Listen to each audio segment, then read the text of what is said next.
And spawning down here in the bottom of Lightshade. He is the terror of North Korea. Give it up for Kitezeus Gaming, Solar.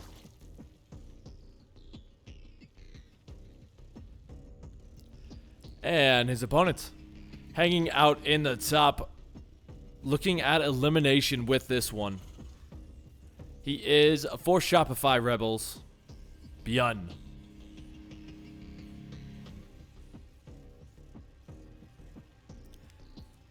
So I can't remember. This was about the 4th map of the pool, and both of these guys were a little bit low on the point count.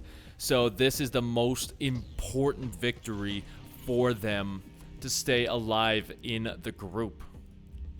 Now, we do see Solar. He kind of recognizes that when things go against the rocks, ByuN does get a little bit crazy in his moveset. And so he's just going to send a very aggressive scout all over the place, making sure that there is no hidden proxy anywhere on this map.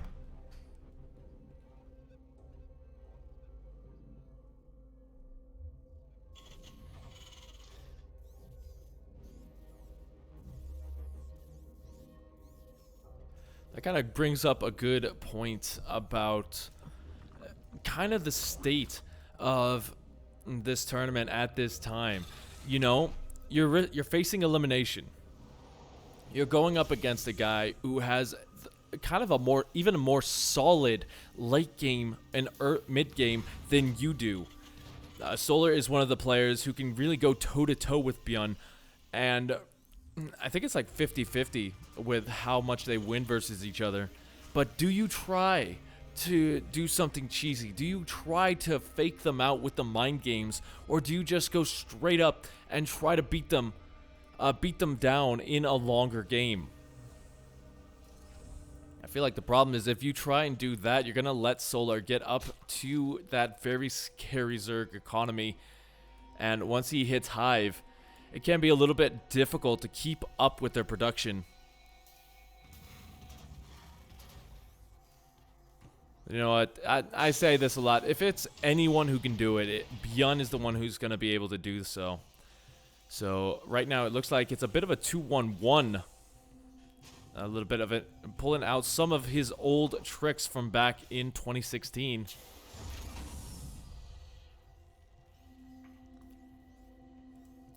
And yeah, let's see if he can really get the damage off. Remember, the big thing about the 2-1-1 is it's never the first push that does the damage. That's really just meant to trade out versus the bunch of lings, force your opponent into heavier ling production, which slows down his economy, which slows down his saturation, and then you continuously push forward with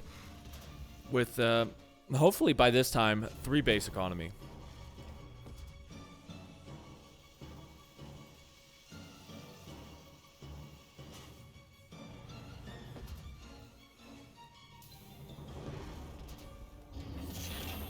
Looks like Solar just gearing up as well to get some scouting information with that pneumatized carapace.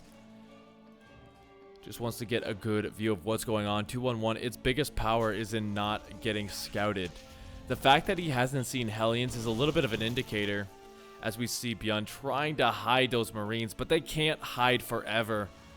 Solar sees pretty much everything, and he knows exactly what's going on at this point. He has studied ByuN's gameplay, I bet, more than most players, since they do play so often.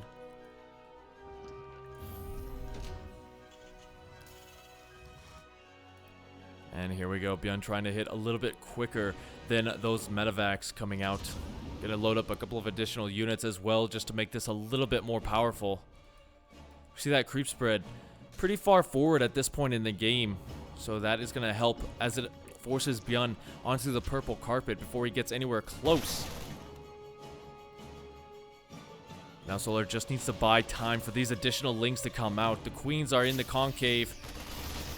The jaw does come down. Good transfuse, going to save that one queen in the backfield. But not that much energy left, so additionally a queen will fall. Pretty good hold by Solar so far. He just needs to make sure to keep those Lings back and not really push them too far forward.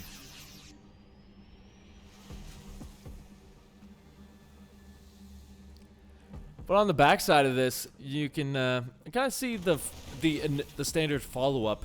With that Carapace coming down, you know that your opponent is dumping an absolute metric ton of minerals into this production. So you're going to feel safe to get that Carapace. Although, hold that thought as the Queens going a little bit too far forward. The high energy Queens will go down. And while ByuN will have to get out of there, that was a very fantastic trade for him. I think he's going to be pretty happy with that. To kind of take a look at the units lost. Oh yeah, double the army supply going on down.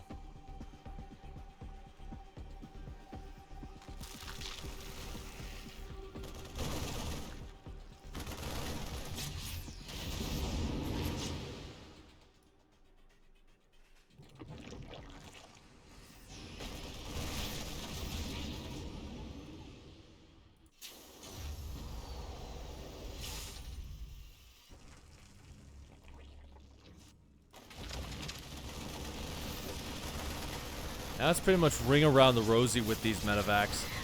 Not a very high number of banelings, but it looks like ByuN's not going to be able to snipe those off as we usually see him do. That medevac is getting lower and lower as well, so you have to remain out of Queen fire range. Do see a bit of a smaller drop. Gonna hop on in, and a small little Ling drop. We've been seeing this a lot more recently. And it's really good for kind of pulling your opponent home and getting his attention away while you deal with the drops at out here on the map.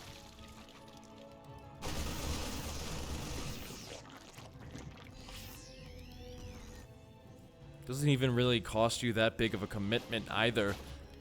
It's a set and forget kind of deal.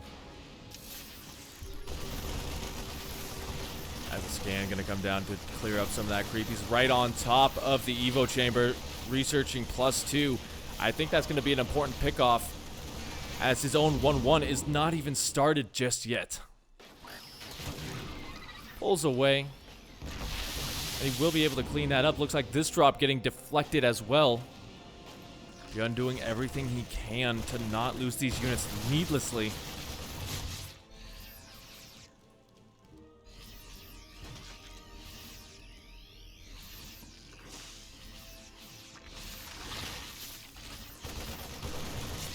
Good pickoffs to start off this fight, as the other drop looks like it's going to be coming home. I think the Lings, they wanted to get in, but yeah, they got deflected way too quickly there.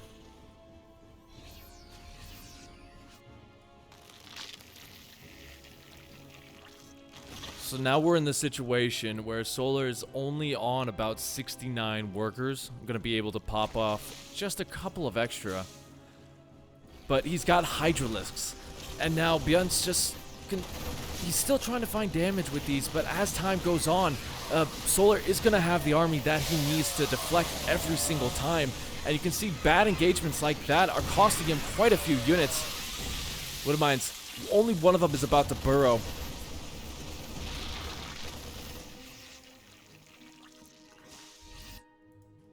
But he's being a little bit too passive on the other side because Solar has enough units to stop him. We also see that infestation pit is down, so he can go up to Hive at his leisure. Yeah, just a little bit slow on the pickup right there.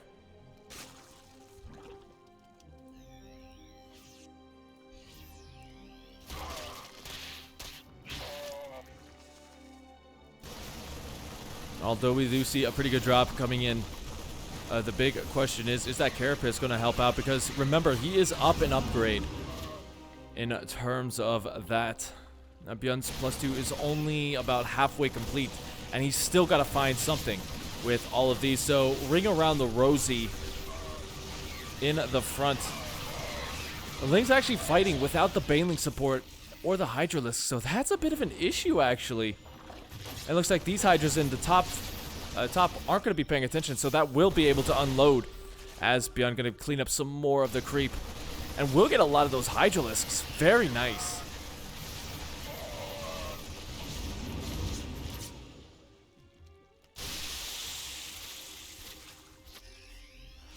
That's kind of the problem. Even ByuN can't be in 7 locations at once.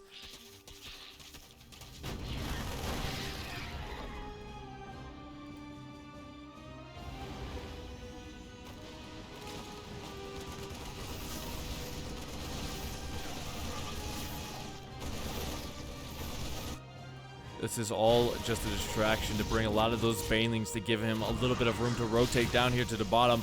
The queen not being transfused will go down, but now ByuN still has to fight on the creep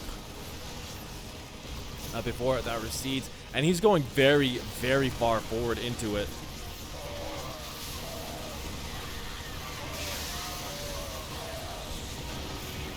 Chance we're going to get some good focus fire there on the banelings, and that does give ByuN the green light to kind of keep pressing his luck here. But a good concave going to keep Solar in good standings, and he will be able to clean this up.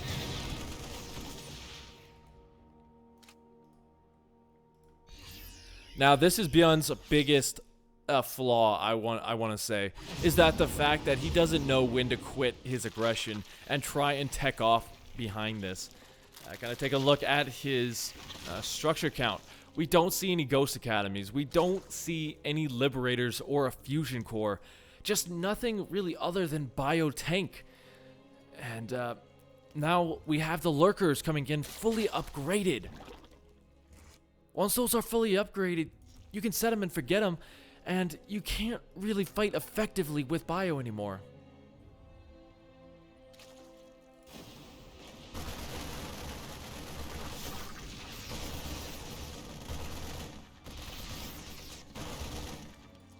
Trying to pull the energy away, and yeah, this is the biggest problem as he gets pushed away right here. The Lurkers shooting their shot off and forcing him away up here, and he's just bleeding out units with these medevacs.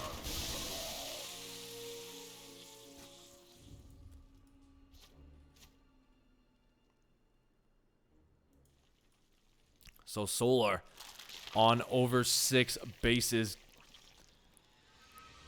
Might even want to pick up his 7th down there in the bottom. He is looking very, very good. Completely maxed out.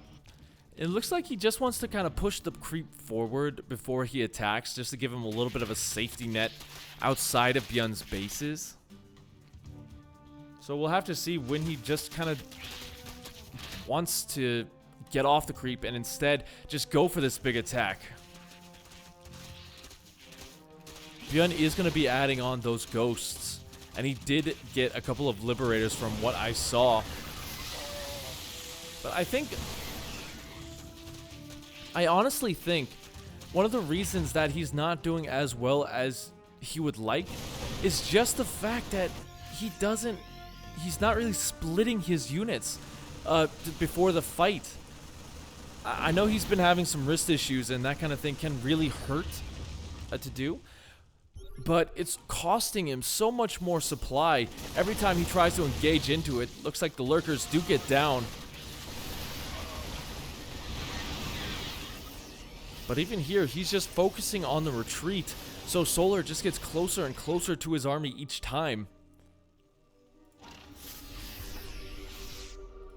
Just because he's not fighting it.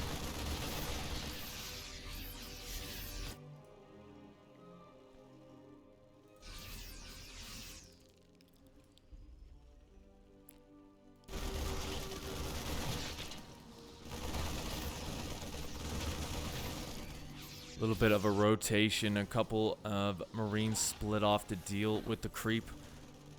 Looks like a Widowmine drop, or a Liberator rather, makes it in to the natural and the main base, getting 12 kills, and that was enough to pull his attention away slightly. But again, just look at that count of Lurkers. You're not going to be able to break through there anytime soon. A big run by going towards the 3rd base with a huge smattering of Zerg. And this base, he will have some units up here in the top, but not paying attention at the... Oh my goodness. If he had those units, he would be able to defend this. But now losing 22 workers, stuck on the siege up in the front with the siege tanks, and losing a lot of these ghosts. I don't know if he has too much longer in this game, as the supply does not lie.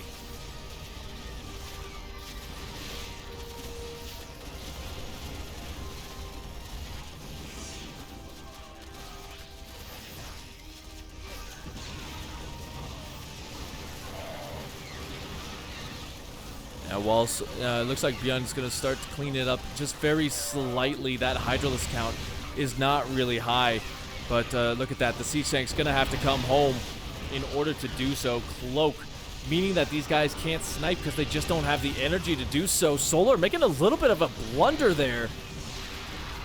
Getting those lurkers a little bit too far forward, but it does buy him enough time to finish off the rest of the siege tanks.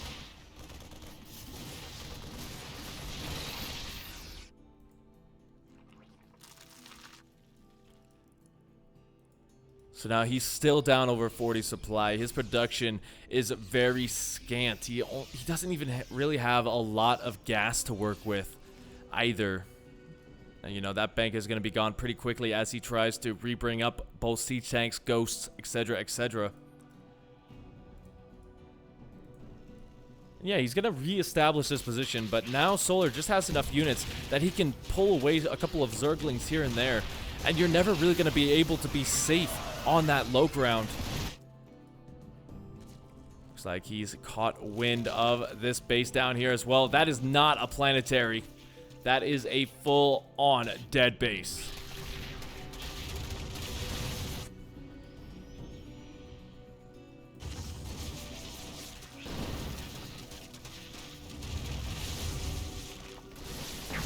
Okay, Ghost will get a couple of cheeky snipes, but already 16 more workers are dead kerplump. He's down to over half of his opponent's supply and that armory. Actually, I don't know why he remade that. I don't know how effective siege tank upgrades are going to be, but hold that thought as Solar trying to find a weakness in the armor. A little bit too forward with those lurkers, and they will start to fall. That's going to force the retreat.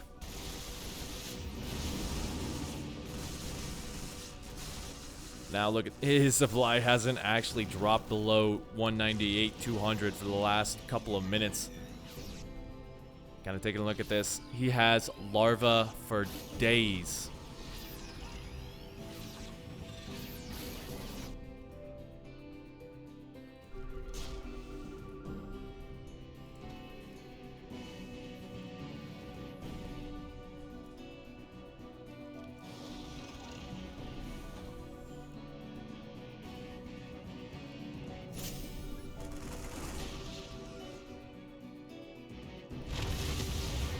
Lurker's going to just go for a little bit of a cheeky pick-off here. The scan's going to have to go down to clean those up, and the SCV is doing a pretty good job of keeping that alive. There's a lot of ghosts right there, so most of those lurkers will fall, and by most I mean all, but he's going to sacrifice all of his ghosts in order to make that happen. Oh my goodness, this is just going from bad to worse for ByuN, and he knows it. GG, map number 1 is the Swarm. So, yeah, just having a little bit of trouble finding that momentum. He did well to trade out, but at some point, trading out is not what you need anymore. You need to get better, more efficient trades than that. You need to pre-split your units because he took so much additional damage to those Banelings that it really just cost him everything. And that means we are going to be heading into Pillars of Gold for map number 2. Remember, everything is on the line right now. There is no turning back. You need every single map that you can get. And this guy is looking good to get them spawning. Up here in the top position, he is Solar.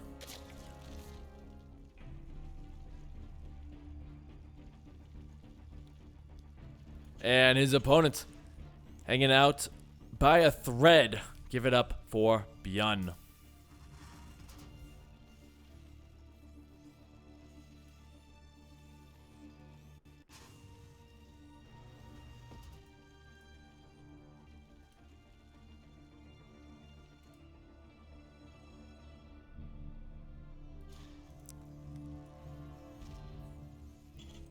So it looks like nothing too crazy out of Solar. He is going to get a scout around. Just make sure that there's no racks coming in to decimate him. ByuN, obviously one of the kings of Reapers. But you know, you don't really see 2 or 3 racks Reaper that much in the matchup anymore, just because of how Zerg players have really learned how to defend it.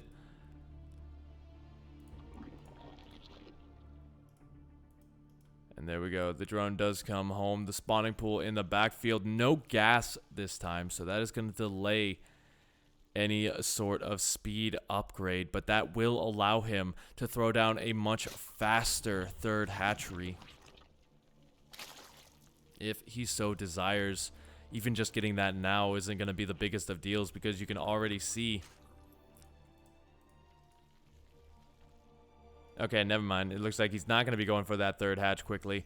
But ByuN going to be switching it up a little bit. He's going to go for the Reaper in order to get as much information as possible.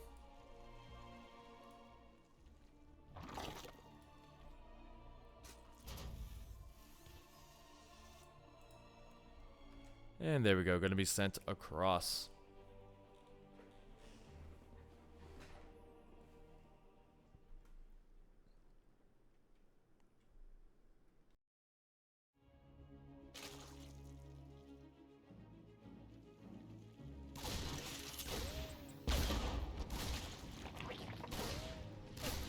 Good transformation right there. Going to keep that alive.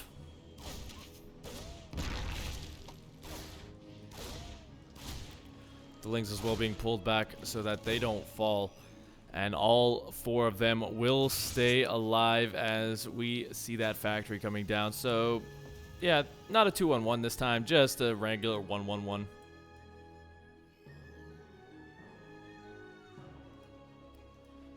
One thing I'm interested about is, would a third CC be good on this map? We have seen a lot of Terran players kind of pull that one out, where they get that third CC as the factory is about to finish. And what that, I think on this map especially, that would be pretty good, because you do have this bit of a safer third CC down here at the bottom, the 6 o'clock position. And just being able to keep up is really the problem that ByuN had in game number 1. He just wasn't able to stay ahead economically. Now we see those Hellions going to be coming out. It's going to be Banshees behind it, pulling out a little bit of an old school Terran trick, the flying ghost DTs.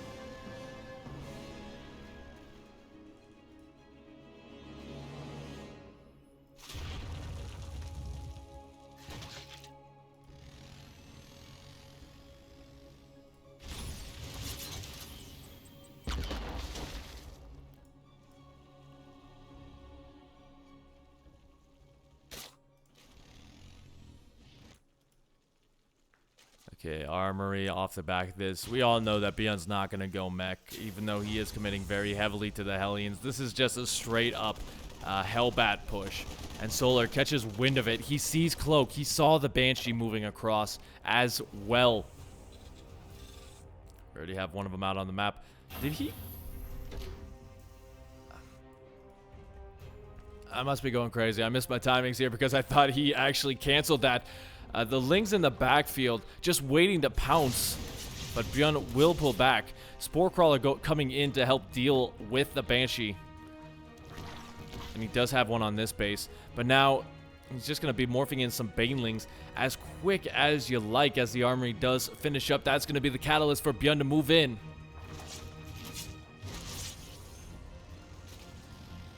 Already, the biggest problem with this is that he did take so much damage on that first Banshee, so it's not going to be as helpful from the air. But still, Solar needs to buy himself some time. see the Reaper going to do what it can to keep the Queens occupied. And now behind this, we do have that transition coming in. He's got Stim on the way, as well as that 3rd CC and the upgrades soon to follow. It looks like he's just going to not commit to this. You know what? I actually like this.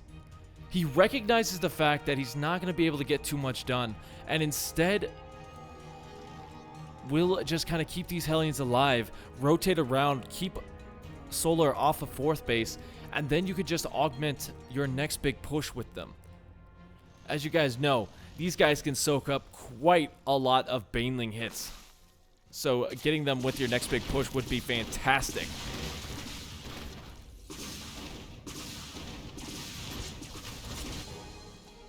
Trying to pull some of the attention away into 3rd base as he comes in.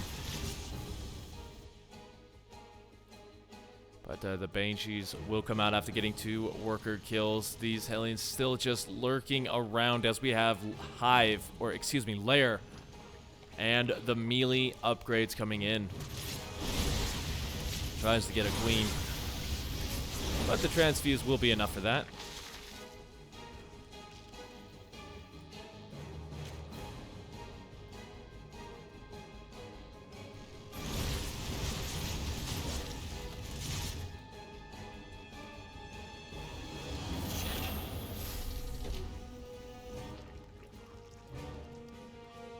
So now Solar feeling pretty safe, goes up to that 4th base. He can restart that drone production as he has a good defensive force. Looks like the Banshee's trying to get a kill, but just pulling away at the very worst time. Gets 1 dead, and the hatchery will survive, albeit by the skin of its teeth. Kind of taking a look at how we stand in this one. Units lost, still relatively small. These guys giving each other a lot of respect. But that respect ends now as he goes straight into the main base. The Lings are out of position, and they're actually going to try and fight without the Baneling, so a lot of them will go down, only losing 1 Marine there. But you have to be so careful not to fly into the Queens.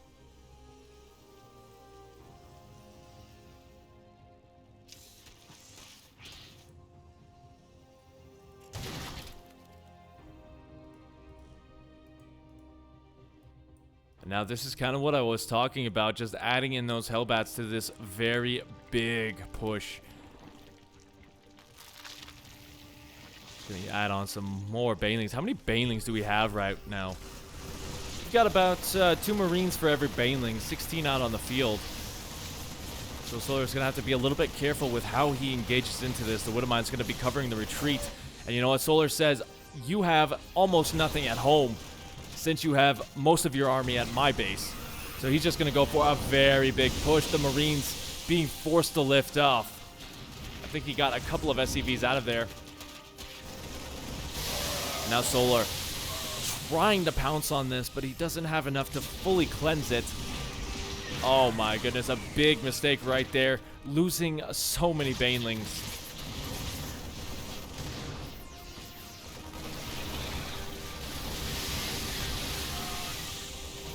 Unfortunately for ByuN, that is not going to be enough of that position. He has to come back here and bank up with the rest of his army.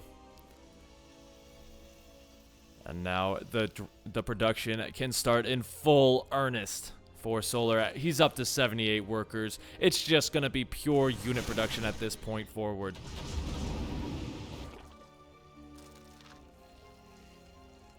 I feel like this Widowmine might save him the game if Solar's not careful.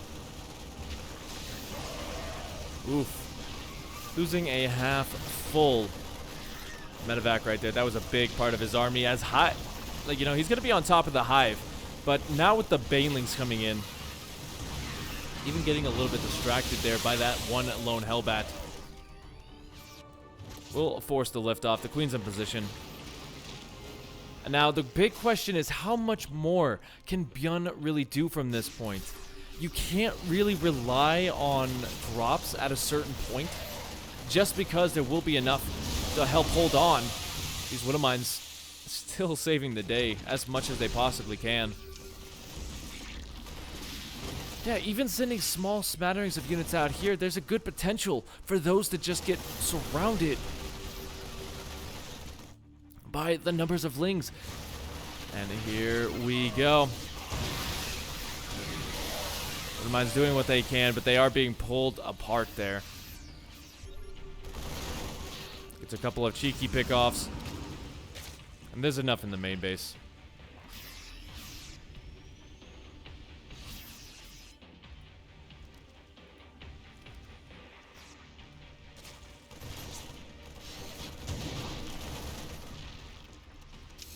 Nice.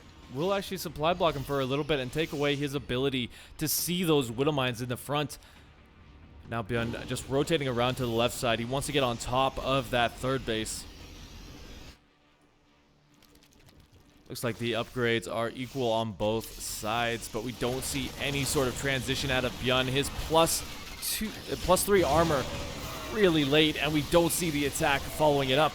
Trying to fight this without splitting is really costing him the game, as he's taking so much additional damage. And I don't mean to be like negative about it. He probably has his reasons for doing so, but I feel like if you could just split a little bit more effectively, that would be the catalyst for moving forward.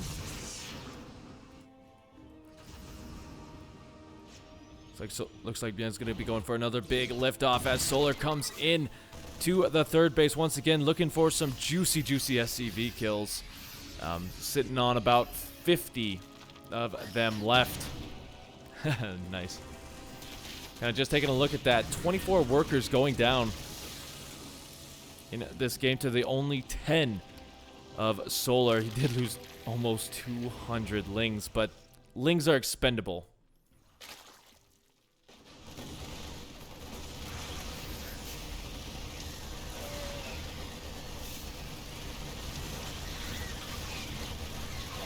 Like ByuN not going to be focus firing anything down really. I feel like he could have gotten that spawning pool, which would have been a really nice pickup. The lurkers over here going to try and deflect this, but some good rotation on these units going to keep them alive, and he will get all three for his trouble. Small drop into fourth base. This is the ByuN we know and love. He's hitting as many locations as possible. As long as he can keep the units alive, that's going to help him, but his units are so low.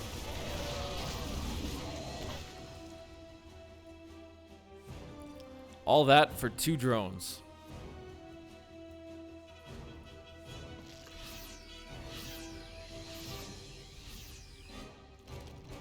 Now ByuN down over 20 supply. Solar feels confident enough to push his way off of the creep for the first time in quite a while. This big Widow Mine drop as well getting spotted, but Solar says to heck with it, you have your drop. I'm just going to kill off your third base for probably the final time. We see that little bit of a stream coming in. Pulling back just slightly. Doesn't want to lose too much here. The Widow Mines do get down, but they're not focus fired, so they don't get on top of the drone line.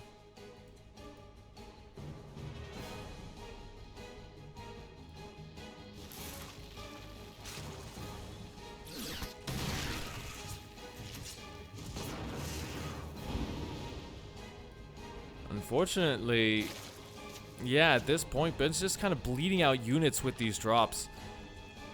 Did get one cheeky Widow Mine off for 4 kills. But I mean, at this point, you can really just afford to replace those as Solar. He looks like he finally got the connection that he wants. Let's see that one more time. There you go, 7 going down, 11 to close things off. And that's what he needs to do. He needs a few more connections like that. Looks like he doesn't even have a scan available to deal with that. There we go.